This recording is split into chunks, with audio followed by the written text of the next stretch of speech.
Bible കോളേജിലോ സെമിനാരിയിലോ പോകാതെ നമുക്ക് ദൈവത്തിൻ്റെ വചനം പ്രസംഗിക്കാമോ?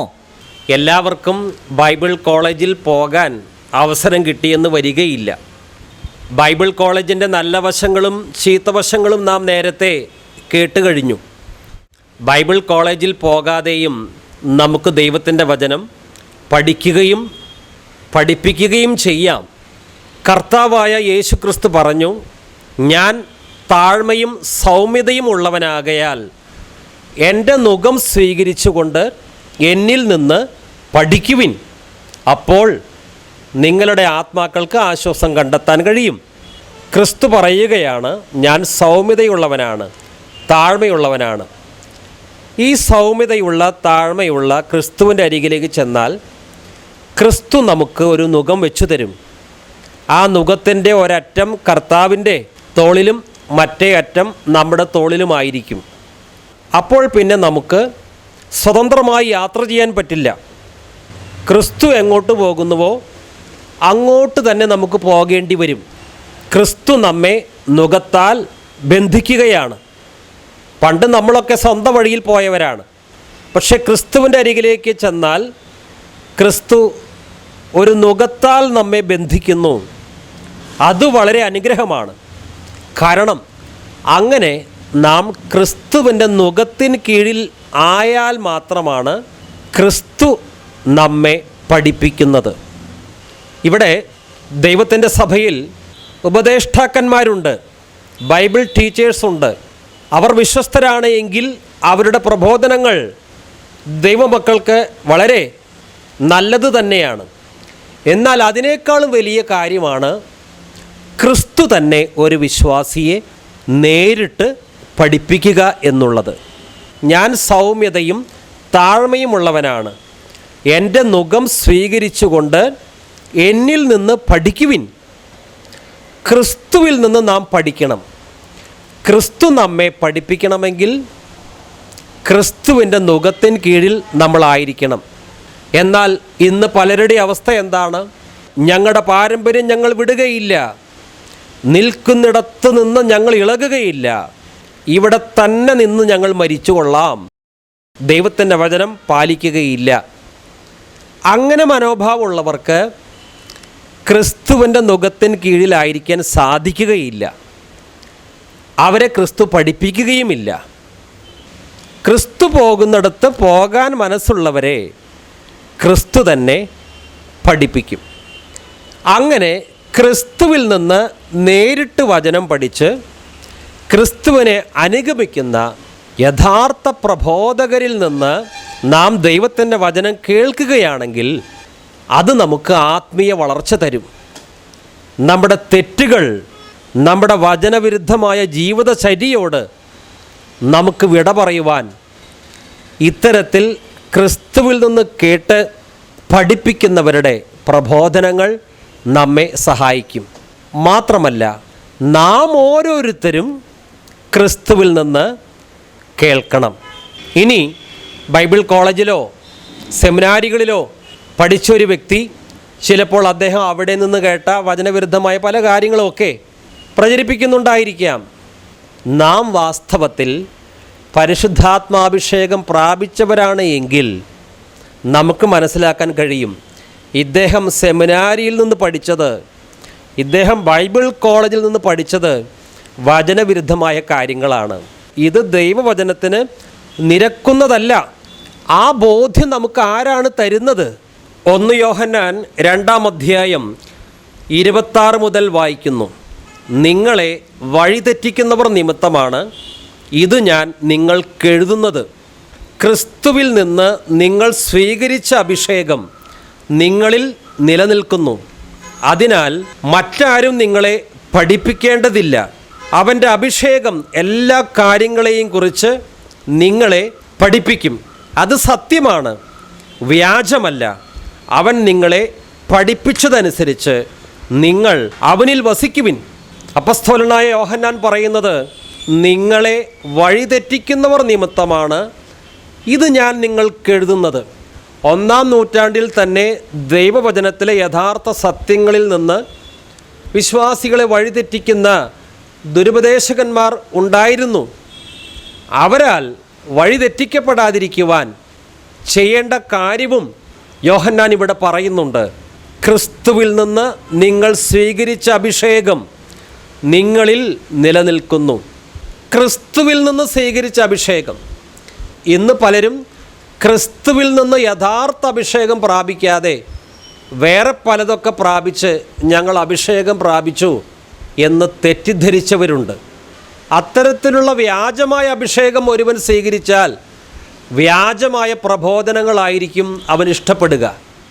എന്നാൽ സത്യാത്മാവ് നൽകുന്ന, പരിശുദ്ധാത്മാവ് നൽകുന്ന യഥാർത്ഥ അഭിഷേകം ഒരുവൻ പ്രാപിച്ചാൽ എത്ര വലിയ സഭാ നേതാവായാലും ഈ ലോകം അംഗീകരിക്കുന്ന ഒരു വ്യക്തിയായാലും അദ്ദേഹം ദൈവത്തിൻ്റെ വചനത്തിന് വിരുദ്ധമായ കാര്യങ്ങളാണ് പഠിപ്പിക്കുന്നതെങ്കിൽ ആ പ്രസംഗം ആയിരക്കണക്കിന് പേർ കേട്ട് തലകുലുക്കി സമ്മതിച്ചാലും നമ്മളിൽ വാസ്തവത്തിൽ ക്രിസ്തു നൽകിയ യഥാർത്ഥ അഭിഷേകമുണ്ടെങ്കിൽ നമുക്ക് മനസ്സിലാകും ഇദ്ദേഹം പറയുന്നത് വ്യാജമാണ്.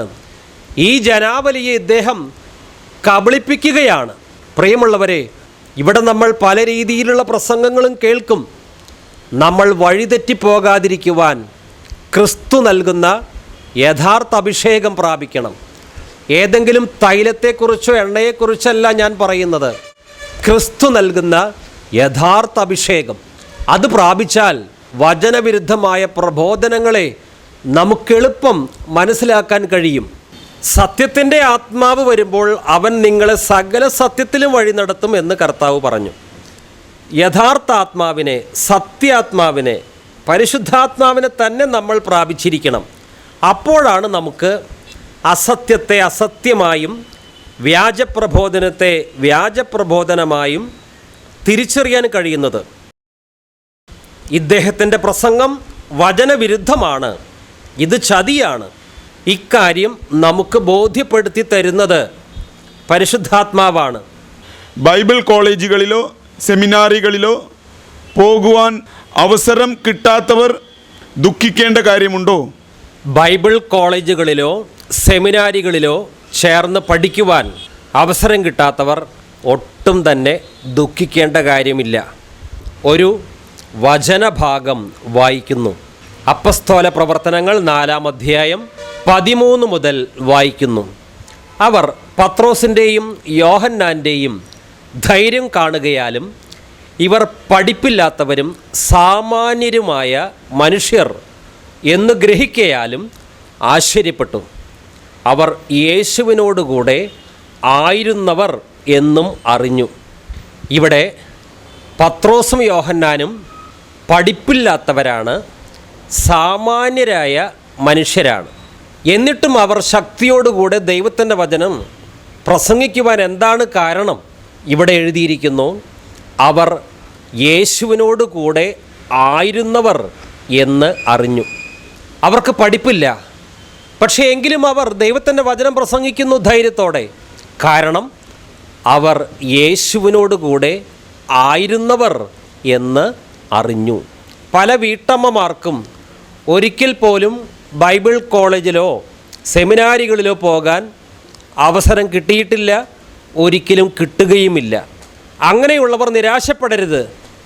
ബൈബിൾ കോളേജിലും സെമിനാരികളിലും പഠിച്ചു വന്നവർ പറയുന്നതൊക്കെ അതേപടി വിശ്വസിക്കാനാണല്ലോ ഞങ്ങളുടെ വിധി. ഞങ്ങൾക്ക് അവരെ പോലെ ദീർഘവർഷങ്ങൾ പ്രത്യേക സ്ഥലത്ത് പോയി പഠിക്കാനൊന്നും അവസരം കിട്ടിയില്ലല്ലോ. ആരും വിഷമിക്കേണ്ട കാര്യമില്ല. പത്രോസും യോഹന്നാനും യേശുവിൻ്റെ കൂടെ 3.5 വർഷത്തോളം നടന്നു. അതുകൊണ്ട് പത്രോസിനും യോഹന്നാനും വലിയ പഠിപ്പൊന്നുമില്ല എങ്കിലും ദൈവത്തിൻ്റെ വചനം മായം ചേർക്കാതെ ധൈര്യത്തോടെ അവർ പ്രസംഗിച്ചു. യേശു ക്രിസ്തു ഇന്നും ജീവിക്കുന്നു. ഒരു വിശ്വാസിയുടെ ഉള്ളിൽ യേശു ജീവിക്കുന്നുണ്ട്. ഈ മഹത്വത്തിൻ്റെ പ്രത്യാശയായ ക്രിസ്തു നിങ്ങളിൽ ഇരിക്കുന്നുവെന്നാണ് കൊളോസ്യർക്ക് എഴുതിയ ലേഖനം 1:27. അടുക്കളയിൽ പണിയെടുക്കുമ്പോഴും യേശുവിനോട് കൂടെ ആയിരിക്കാൻ കഴിയും. കർത്താവെ, എന്നെ പഠിപ്പിക്കണമേ, ദൈവത്തിൻ്റെ വചനം വിശുദ്ധ ബൈബിൾ വായിക്കുമ്പോൾ കർത്താവ് തന്നെ അത്തരം വ്യക്തികളെ പഠിപ്പിക്കും. ഏറ്റവും നല്ല ഗുരു, ഏറ്റവും നല്ല ബൈബിൾ ടീച്ചർ യേശു ക്രിസ്തുവാണ്. ക്രിസ്തു പറഞ്ഞു, എൻ്റെ ആടുകൾ എൻ്റെ സ്വരം ശ്രവിക്കും, ഞാൻ അവയെ അറിയുന്നു, ഞാൻ അവയ്ക്ക് നിത്യജീവൻ നൽകുന്നു, അവ ഒരു നാളും നശിച്ചു പോവുകയില്ല. എൻ്റെ ആടുകൾ എൻ്റെ ശബ്ദം കേൾക്കുന്നു. നാം യേശുക്രിസ്തുവിൻ്റെ ആട്ടിൻകൂട്ടത്തിൽ പെട്ടവരാണ് എങ്കിൽ നിശ്ചയമായും യേശുവിൻ്റെ സ്വരം നാം കേൾക്കും. ഒരു ഓഡിബിൾ വോയിസ് നാം കേൾക്കണമെന്നില്ല. ഇന്ന് യേശുക്രിസ്തു തൻ്റെ വിശ്വസ്തരായ ആടുകളോട് സംസാരിക്കുന്നത് വിശുദ്ധ ബൈബിൾ വഴിയാണ്. നിങ്ങൾക്ക് മലയാളം വായിക്കാൻ അറിവുണ്ട് എങ്കിൽ ഈ ദൈവത്തിൻ്റെ വചനം നിങ്ങൾ ഭവനത്തിലിരുന്ന് വായിക്കുക. യേശുവേ, അങ്ങ് എന്നോട് സംസാരിക്കണമേ, യേശുവേ, അങ്ങ് എന്നെ പഠിപ്പിക്കണമേ. ആത്മാർത്ഥതയോടെ യേശുവിനോട് ഒന്ന് പ്രാർത്ഥിച്ചു നോക്കൂ.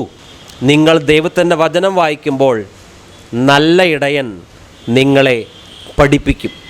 ക്രിസ്തു നമ്മെ യഥാർത്ഥ ഉപദേശങ്ങൾ പഠിപ്പിക്കും. അപ്പോൾ ഏതെങ്കിലും വ്യക്തി അദ്ദേഹത്തിൻ്റെ വചനവിരുദ്ധമായ പാരമ്പര്യത്തിലേക്കോ തെറ്റായ ഉപദേശത്തിലേക്കോ നമ്മെ ദുരുപദേശങ്ങളിലൂടെ സ്വാധീനിക്കാൻ ശ്രമിച്ചാൽ നമുക്ക് മനസ്സിലാകും ഇത് അപകടമാണ്. അദ്ദേഹം ദൈവവചനത്തിൽ മായം ചേർക്കുന്നു. ഒരുപക്ഷെ വലിയ നേതാവായിരിക്കാം, ധാരാളം ജനങ്ങൾ അംഗീകരിക്കുന്ന നേതാവായിരിക്കാം. എന്നാൽ നാം യേശു ക്രിസ്തുവിൻ്റെ യഥാർത്ഥ ആടുകളാണ് എങ്കിൽ, ക്രിസ്തു നമ്മെ വചനത്തിലൂടെ പഠിപ്പിക്കുന്നുണ്ട് എങ്കിൽ നാം വഴി തെറ്റുകയില്ല. 2 പത്രോസ് 1 അധ്യായം 20-21 വാക്യങ്ങൾ. ആദ്യം നിങ്ങൾ ഇത് മനസ്സിലാക്കുവിൻ, വിശുദ്ധ ലിഖിതത്തിലെ പ്രവചനങ്ങളൊന്നും തന്നെ ആരുടെയും സ്വന്തമായ വ്യാഖ്യാനത്തിനുള്ളതല്ല. എന്തുകൊണ്ടെന്നാൽ പ്രവചനങ്ങൾ ഒരിക്കലും മാനുഷിക ചോദനയാൽ രൂപം കൊണ്ടതല്ല, പരിശുദ്ധാത്മാവിനാൽ പ്രചോദിതരായി ദൈവത്തിൻ്റെ മനുഷ്യർ സംസാരിച്ചവയാണ്. ഇന്ന് ചിലർ പറയാറുണ്ട്, ഞങ്ങൾ ബൈബിൾ വ്യാഖ്യാനിച്ചാൽ ഞങ്ങളുടെ വ്യാഖ്യാനം മാത്രമാണ് ശരി, ഞങ്ങളുടെ സഭയ്ക്ക് മാത്രമാണ് ദൈവത്തിൻ്റെ വചനം വ്യാഖ്യാനിക്കാനായി കുത്തകാവകാശമുള്ളത്. പ്രിയമുള്ളവരെ, അങ്ങനെ ആരെങ്കിലും പറഞ്ഞാൽ നമ്മൾ കബളിപ്പിക്കപ്പെട്ടു പോകരുത്. ഇവിടെ എഴുതിയിരിക്കുന്നത്, ആദ്യം നിങ്ങൾ ഇത് മനസ്സിലാക്കുവിൻ, വിശുദ്ധ ലിഖിതത്തിലെ പ്രവചനങ്ങളൊന്നും തന്നെ ആരുടെയും സ്വന്തമായ വ്യാഖ്യാനത്തിനുള്ളതല്ല. ഈ തിരുവചനം ആരുടെയും കുത്തകയല്ല. ദൈവത്തിൻ്റെ വചനം ദൈവത്തിൻ്റേതാണ്. ഈ ദൈവത്തിൻ്റെ വചനമായ ബൈബിൾ എങ്ങനെയാണ് എഴുതപ്പെട്ടത് എന്ന് താഴെ പറയുന്നുണ്ട്. 21 വാക്യം. എന്തുകൊണ്ടെന്നാൽ പ്രവചനങ്ങൾ ഒരിക്കലും മാനുഷിക ചോദനയാൽ രൂപം കൊണ്ടതല്ല, പരിശുദ്ധാത്മാവിനാൽ പ്രചോദിതരായി ദൈവത്തിൻ്റെ മനുഷ്യർ സംസാരിച്ചവയാണ്. പഴയ നിയമത്തിലെ പുസ്തകങ്ങളും പുതിയ നിയമത്തിലെ പുസ്തകങ്ങളും മനുഷ്യരാണ് എഴുതിയത് എങ്കിലും പരിശുദ്ധാത്മാവിനാൽ പ്രചോദിതരായി ദൈവത്തിൻ്റെ മനുഷ്യർ സംസാരിച്ചവയാണ്. പരിശുദ്ധാത്മാവിനാൽ പ്രചോദിതമായി എഴുതപ്പെട്ട തിരുവചനം നമുക്ക് ഗ്രഹിക്കണമെങ്കിൽ നമ്മളിൽ പരിശുദ്ധാത്മാവ് വേണം. ഈ പരിശുദ്ധാത്മാവ്, സത്യത്തിൻ്റെ ആത്മാവ്, സകല സത്യത്തിലും നമ്മെ വഴി നടത്തും. അതുകൊണ്ട് യഥാർത്ഥ പരിശുദ്ധാത്മാവിനെ പ്രാപിക്കുക എന്നുള്ളതാണ് മുഖ്യമായ വിഷയം. മറ്റൊരു കാര്യം, ഇന്ന് ബൈബിളിൽ കാണാത്ത ഒട്ടനവധി പാരമ്പര്യങ്ങളും വചനവിരുദ്ധമായ ജപങ്ങളും ആചാരങ്ങളും അനുഷ്ഠാനങ്ങളും ചില സഭകളിൽ വിജാതീയവൽക്കരണവും ഒക്കെ കാണാം. ഇതൊന്നും തന്നെ പരിശുദ്ധാത്മാവിൻ്റെ പ്രേരണയാൽ ഉണ്ടായതല്ല. മനുഷ്യൻ്റെ ബുദ്ധിയിൽ ഉദിച്ചതാണ് സകല പാരമ്പര്യങ്ങളും. എന്നാൽ ദൈവത്തിൻ്റെ വചനമായ ബൈബിൾ അങ്ങനെയല്ല. ഉൽപ്പത്തി തൊട്ട് വെളിപ്പാട് വരെ മനുഷ്യൻ്റെ ബുദ്ധിയിൽ ഉദിച്ച ആശയങ്ങളല്ല, മറിച്ച് ദൈവത്തിൻ്റെ മനുഷ്യർ പരിശുദ്ധാത്മാവിൻ്റെ പ്രചോദനത്താൽ എഴുതപ്പെട്ടതാണ്. അതുകൊണ്ട് ബൈബിളിലെ സത്യങ്ങൾ നമുക്ക് മനസ്സിലാക്കുവാൻ ഏറ്റവും അത്യാവശ്യമായിരിക്കുന്നത് സത്യാത്മാവിൻ്റെ, പരിശുദ്ധാത്മാവിൻ്റെ സഹായമാണ്. ഏതാത്മാവിനാൽ ഈ തിരുവചനങ്ങൾ എഴുതപ്പെട്ടോ അതേ ആത്മാവിനെ നാം പ്രാപിച്ചാൽ ഈ ദൈവവചന സത്യങ്ങൾ എളുപ്പത്തിൽ നമുക്ക് മനസ്സിലാക്കാൻ കഴിയും. മാത്രമല്ല, ദുരുപദേശം പ്രസംഗിക്കുന്ന ഒരു വ്യക്തിയുടെ ദുരുപദേശത്തെ തിരിച്ചറിഞ്ഞ് ദൈവവചനമെന്ന മായമില്ലാത്ത പാൽ കുടിച്ച് ആത്മീയ പുഷ്ടി പ്രാപിക്കുവാൻ, ആത്മീയ വളർച്ച പ്രാപിക്കുവാൻ നമുക്കോരോരുത്തർക്കും കഴിയും. അതിനായി കർത്താവ് സഹായിക്കട്ടെ. Praise the Lord. ഹല്ലേലൂയ.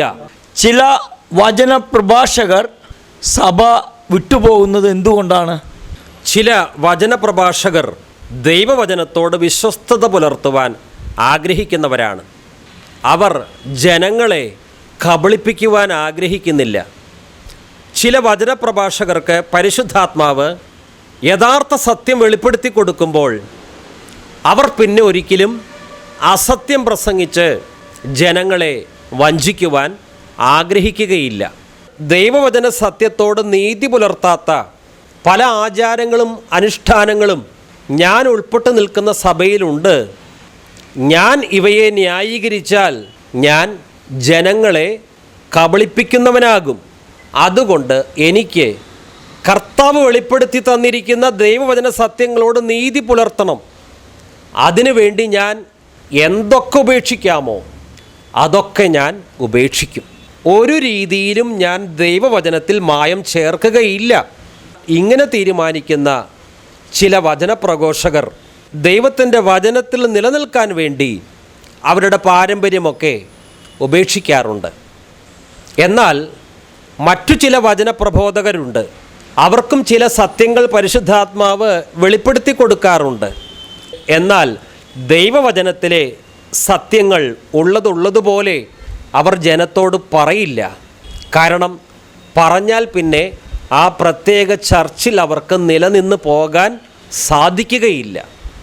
ചില സത്യങ്ങൾ തുറന്നു പറഞ്ഞാൽ ആ സംഘടനയിൽ നിന്ന് അവർ പുറത്താക്കപ്പെടും. അവർക്ക് ഈ ഭൂമിയിൽ പല നഷ്ടങ്ങളും സംഭവിക്കും.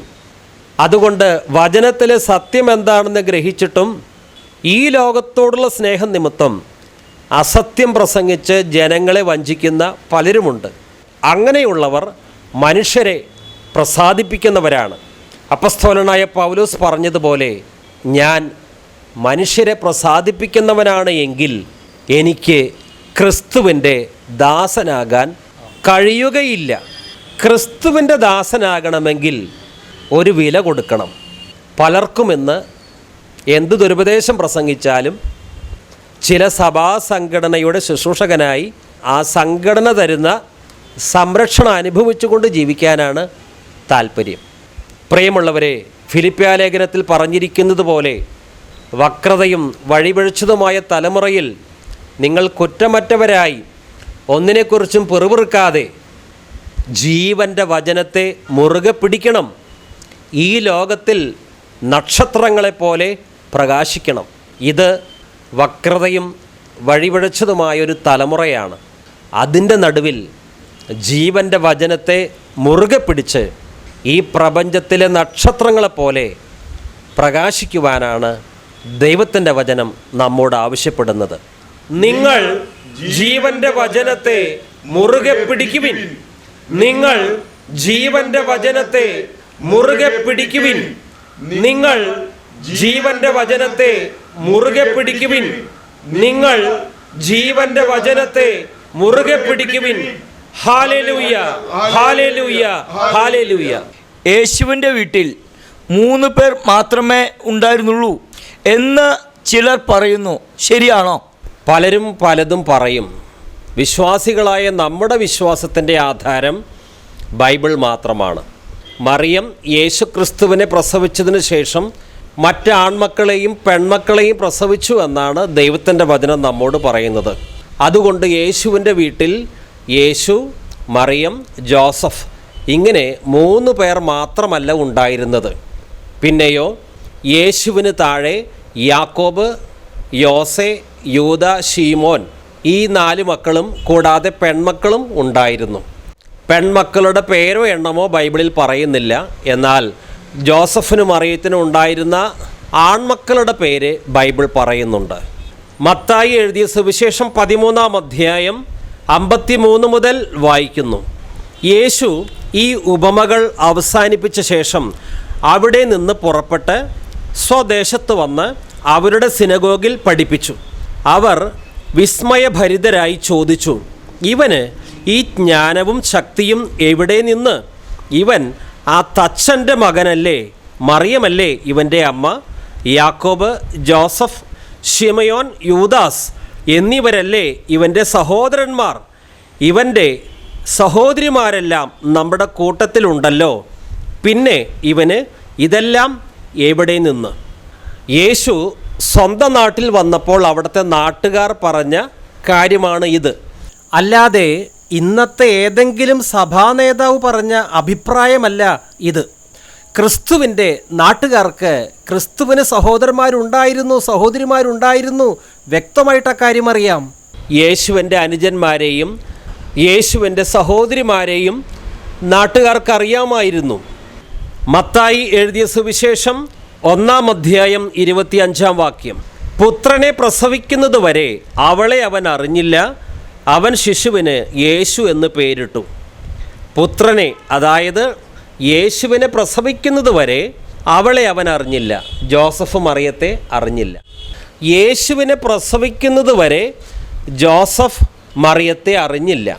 എന്നാൽ യേശുവിനെ പ്രസവിച്ചതിന് ശേഷം ജോസഫും മറിയവും കുടുംബജീവിതം നയിച്ചു.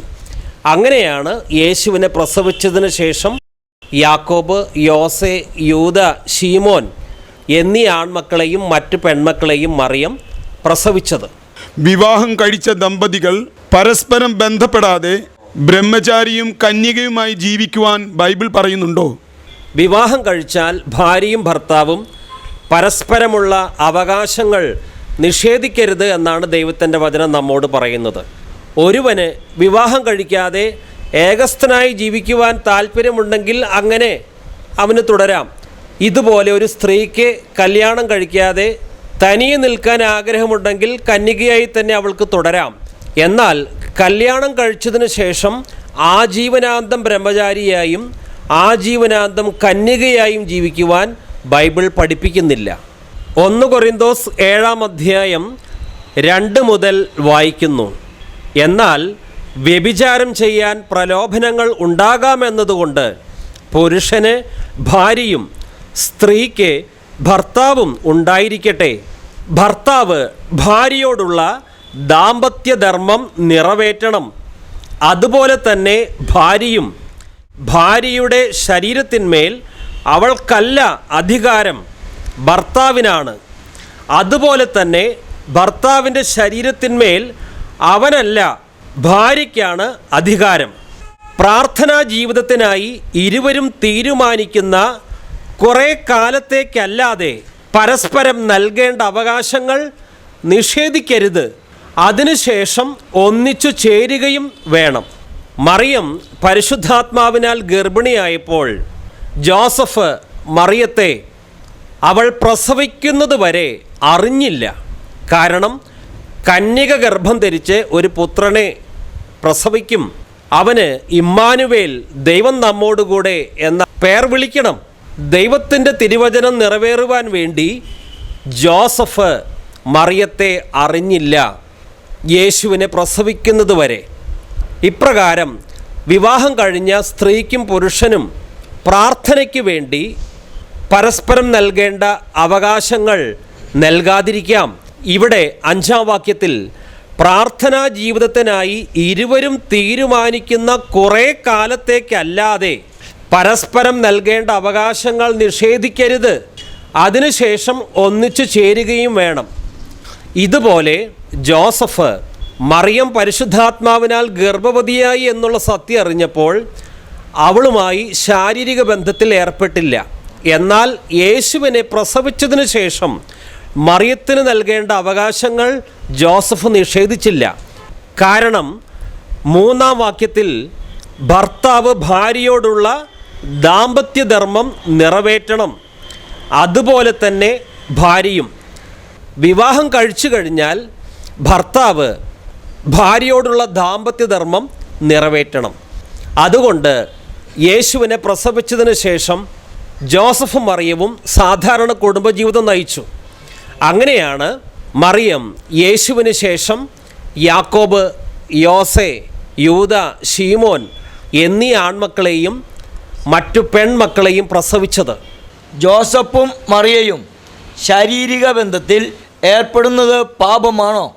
പലരുടെയും തെറ്റിദ്ധാരണ അല്ലെങ്കിൽ പലരെയും തെറ്റിദ്ധരിപ്പിച്ചിരിക്കുന്നത് ജോസഫും മറിയവും ശാരീരിക ബന്ധത്തിൽ ഏർപ്പെട്ടാൽ അത് പാപമാകുമെന്നാണ്. അത് തികച്ചും വചനവിരുദ്ധമാണ്. ഇവിടെ ദൈവത്തിൻ്റെ വചനം കുടുംബജീവിതം തിരഞ്ഞെടുത്തവരോട് പറയുന്നത് ഇപ്രകാരമാണ്. 1 കൊറിന്തോസ് 7-3 മുതൽ വായിക്കുന്നു. ഭർത്താവ് ഭാര്യയോടുള്ള ദാമ്പത്യധർമ്മം നിറവേറ്റണം. അതുപോലെ തന്നെ ഭാര്യയും ഭാര്യയുടെ ശരീരത്തിന്മേൽ അവൾക്കല്ല അധികാരം, ഭർത്താവിനാണ്. അതുപോലെ തന്നെ ഭർത്താവിൻ്റെ ശരീരത്തിന്മേൽ അവനല്ല, ഭാര്യയ്ക്കാണ് അധികാരം. ജോസഫും മറിയവും ഉടമ്പടി പ്രകാരം ഭാര്യയും ഭർത്താവുമായി തീർന്നവരാണ്. ഭാര്യയും ഭർത്താവുമാണെങ്കിൽ ഭർത്താവിൻ്റെ ശരീരത്തിന്മേൽ ഭാര്യയ്ക്കാണ് അവകാശം, ഭാര്യയുടെ ശരീരത്തിന്മേൽ ഭർത്താവിനാണ് അവകാശം. ഭർത്താവും ഭാര്യയുമായ ജോസഫും മറിയവും. ഇനി അഥവാ മറിയം ചിന്തിക്കുകയാണ്, എനിക്ക് മരണം വരെ കന്യകയായി തന്നെ തുടരണം. അങ്ങനെ മറിയം വിചാരിച്ചാൽ അത് നടക്കുകയില്ല. കാരണം മറിയത്തിൻ്റെ ശരീരത്തിന്മേൽ അവകാശം മറിയത്തിനല്ല, ജോസഫിനാണ്. ഇനി ജോസഫ് മറിയത്തെ കല്യാണം കഴിച്ചതിന് ശേഷം ഞാൻ മറിയത്തെ സ്പർശിക്കാതെ മരണം വരെ ബ്രഹ്മചാരിയായി ജീവിക്കും, അങ്ങനെ തീരുമാനിച്ചാൽ അത് നടക്കുകയില്ല. അങ്ങനെ തീരുമാനിച്ചാൽ അത് വചനലംഘനമാണ്. കാരണം ജോസഫിൻ്റെ ശരീരത്തിന്മേൽ മറിയത്തിനാണ് അവകാശം. ഇന്ന് പല ദമ്പതികളും വല്ലാതെ തെറ്റിദ്ധരിപ്പിക്കപ്പെട്ടിട്ടുണ്ട്. ജോസഫ് വിവാഹം കഴിച്ചിട്ടും മരണം വരെ ബ്രഹ്മചാരിയായിരുന്നു. മറിയം വിവാഹം കഴിച്ചിട്ടും മരണം വരെ കന്യകയായിരുന്നു. അതുകൊണ്ട് നമ്മൾ കുടുംബജീവിതത്തിൽ ജോസഫിനെ മാതൃകയാക്കണം, കുടുംബജീവിതത്തിൽ മറിയത്തെ മാതൃകയാക്കണം. കാരണം അവർ രണ്ടുപേരും പരസ്പരം ബന്ധപ്പെടാതിരുന്നത് കൊണ്ട് നമുക്കും കുടുംബജീവിതത്തിൽ പരസ്പരം ബന്ധപ്പെടേണ്ട ആവശ്യമില്ല. ഇനി അഥവാ ബന്ധപ്പെട്ടാൽ അതൊരു പാപമാണ്. കാരണം ജോസഫും മറിയവും പരസ്പരം ശാരീരിക ബന്ധത്തിൽ ഏർപ്പെട്ടില്ല. ഇതെല്ലാം തികച്ചും ദുരുപദേശമാണ്. പലരുടെയും കുടുംബജീവിതം തകരാൻ തന്നെ ഇത്തരത്തിലുള്ള തെറ്റായ ദുരുപദേശങ്ങളും ദുർവ്യാഖ്യാനങ്ങളും ഒരു കാരണമാണ്. മർക്കോസ് എഴുതിയ സുവിശേഷം 12-24 കർത്താവായ യേശുക്രിസ്തു പ്രകാരം പറഞ്ഞിട്ടുണ്ട്, നിങ്ങൾക്ക് വിശുദ്ധ ലിഖിതങ്ങളെയും ദൈവത്തിൻ്റെ ശക്തിയെയും അറിയാത്തത് കൊണ്ടല്ലേ തെറ്റുപറ്റുന്നത്. യേശുവിൻ്റെ കുടുംബത്തിൽ 3 പേർ മാത്രമേ ഉണ്ടായിരുന്നുള്ളൂ. ജോസഫും മറിയവും നിത്യകന്യകയും ബ്രഹ്മചാരിയുമായി ഒക്കെ ജീവിച്ചു. ഇങ്ങനെയുള്ളതെല്ലാം വചനവിരുദ്ധങ്ങളായ ഉപദേശങ്ങളാണ്. ചിലർ ഇന്ന് ആജീവനാന്തം ബ്രഹ്മചാരികളായി ജീവിക്കാൻ തീരുമാനമെടുത്തിട്ടുണ്ട്. കാരണം ജോസഫ് ബ്രഹ്മചാരിയായിരുന്നു, അതുകൊണ്ട് ഞാൻ കല്യാണം കഴിക്കില്ല. ചില സ്ത്രീകൾ ആജീവനാന്തം കന്യകകളായി ജീവിക്കാൻ തീരുമാനിച്ചിട്ടുണ്ട്. കാരണം അവരുടെ ധാരണ മറിയം മരണം വരെ കന്യകയായിരുന്നു. അവരെല്ലാവരും കബളിപ്പിക്കപ്പെട്ടിരിക്കുകയാണ്. ക്രിസ്തു പറഞ്ഞതുപോലെ വിശുദ്ധ ലിഖിതങ്ങളെയും ദൈവത്തിൻ്റെ ശക്തിയെയും അറിയാത്തത് കൊണ്ടല്ലേ നിങ്ങൾ തെറ്റിപ്പോകുന്നത്. ഭാര്യയുമായി ബന്ധപ്പെടാൻ കഴിയാത്ത വിധത്തിൽ ഭാര്യ രോഗിയാണെങ്കിൽ വിശ്വാസിയായ ഭർത്താവ് എന്തു ചെയ്യും?